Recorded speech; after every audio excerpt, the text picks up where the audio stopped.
नमस्कार बच्चों, एडुविला point channel में आपका स्वागत है। आज हम कक्षा 7 के संस्कृत विषय का चतुर्थ पाठ पढ़ने और समझने जा रहे हैं। तो चलिए देखते हैं आज के पाठ का नाम क्या है। यह है हास्य बाल कवि सम्मेलनम, मतलब कि बाल कवियों का, छोटे कवियों का हास्य कवि सम्मेलन। तो आज के पाठ में हम लोग इस चैप्टर का हिंदी समझेंगे और इसके हिंदी को करना सीखें। तो देखिए यहाँ क्या लिखा है।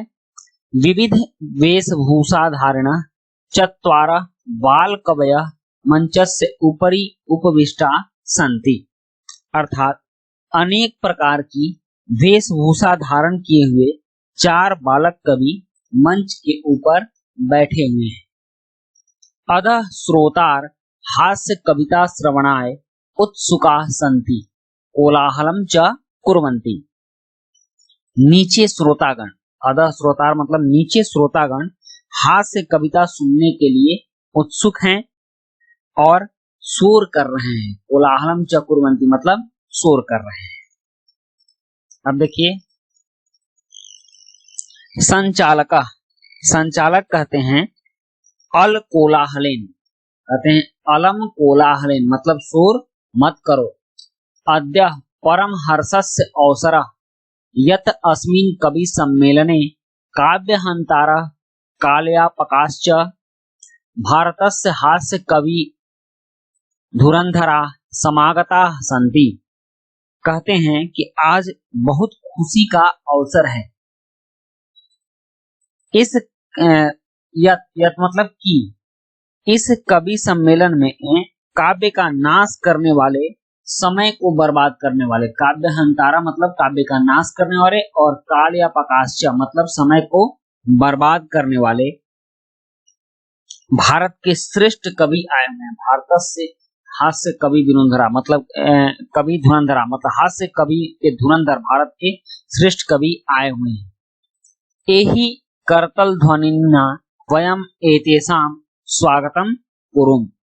आओ करतल ध्वनि के साथ मतलब तालियों के साथ हम इनका स्वागत करें। उसके बाद गजाधर नाम के कवि आते हैं। गजाधरा ये क्या कहते हैं? ये कहते हैं सर्वेभ्यो और रसिकेभ्यो नमो नमः। सभी और रसिक लोगों को मैं नमस्कार करता हूं। सर्वेभ्यो और रसिकेभ्यो मतलब जो नीरस हैं उन सभी व्यक्तियों को मैं नमस्कार करता हूं। प्रथम तावद अहम आधुनिकम वैद्यम उद्देश्य स्वकीयम काव्यम श्रावयामि मतलब सबसे पहले मैं आधुनिक वैद्यों के कार्यों के लिए बारे में कविता कहने जा रहा हूं, सुनाने जा रहा हूं। वो कहते हैं वैद्य राज्य नमस्तुभ्यम यमराज सहोदरा, यमस्तु हरति प्राणान वैद्य प्राणान धनानि च। कहते हैं कि हे वैद्यराज, मैं आपको नमस्कार करता हूं। आप यमराज के सहोदर हैं मतलब यमराज के भाई। यमस्तु हरति प्राणान, यमराज तो सिर्फ प्राणों को हरते हैं। वैद्य प्राणान धनानि च, और वैद्य प्राण और धन दोनों हरते हैं। सर्वे उच्चै हसन्ति, सभी लोग बहुत जोर से हंसते हैं। कालांतक, अब कालांतक कहते हैं अरे वैद्यास्तु सर्वत्र परंतु न ते मादृशा कुशला जनसंख्या निवारणे। कहते हैं अरे भाइयों, वैद्य तो हर जगह मिलते हैं परंतु न ते मादृशा, लेकिन मेरे जैसा कुशल जनसंख्या निवारण करने वाला नहीं मिलता है।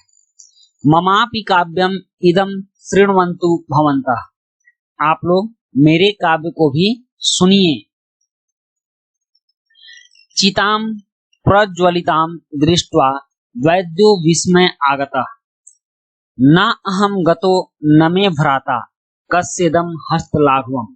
कहते हैं कि चिता को प्रज्वलित देखकर मतलब चिता को जलता हुआ देखकर वैद्य विस्मय होकर सोचते हैं, जो चिकित्सक हैं वह आश्चर्यचकित हो जाते हैं और सोचते हैं ना अहम गतो न मे भ्राता, ना तो मैं गया और ना ही मेरा भाई गया।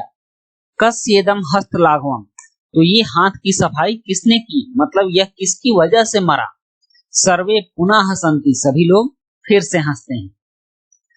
अब अगले कवि हैं तुंदिला। तुंदिल का मतलब होता है पेटू, जो बड़े पेटू हैं। तुंदस से ऊपरी हस्तम आवर्तन, यह तोंद के ऊपर अपने हाथ को घुमाते हुए बोलते हैं तुंदिलो अहम भो, हे लोगों मैं तुंदिल हूँ, मैं पेटू हूँ। ममापि इदम काव्यम श्रूयताम, मेरे इस काव्य को भी सुनिए। जीवने धार्यताम च, और अपने जीवन में धारण कीजिए।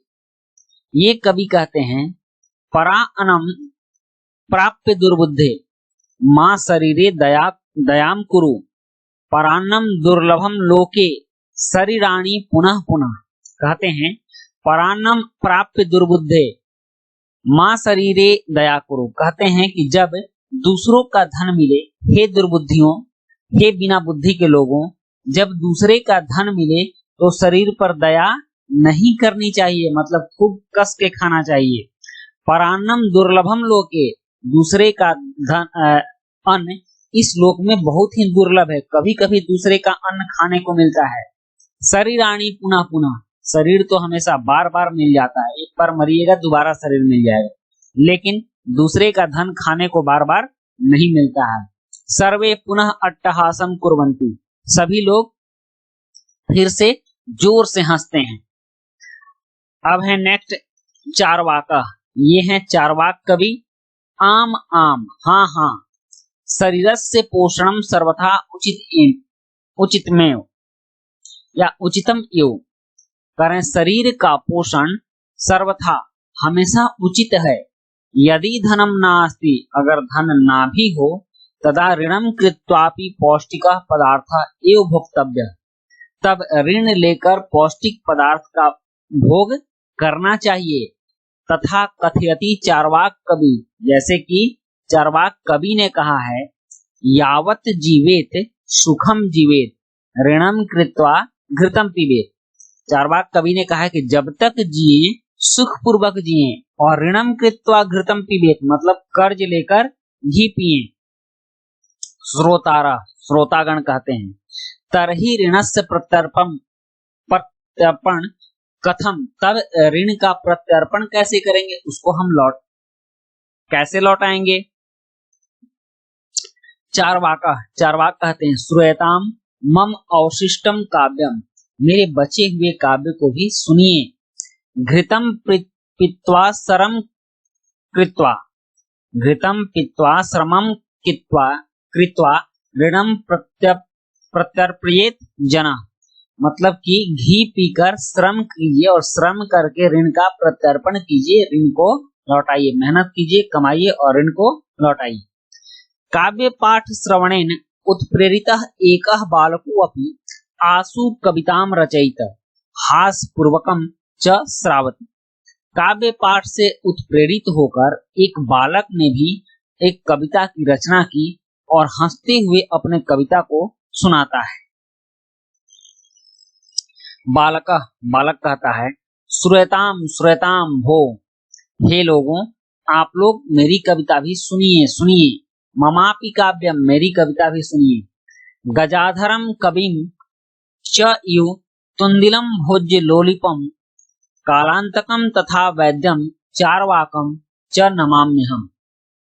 मैं गजाधर कवि और पेटू भोजन लोलुप कवि और कालांतक मतलब काल का अंत करने वाले कवि और वैद्य चारवाक को नमस्कार करता हूँ।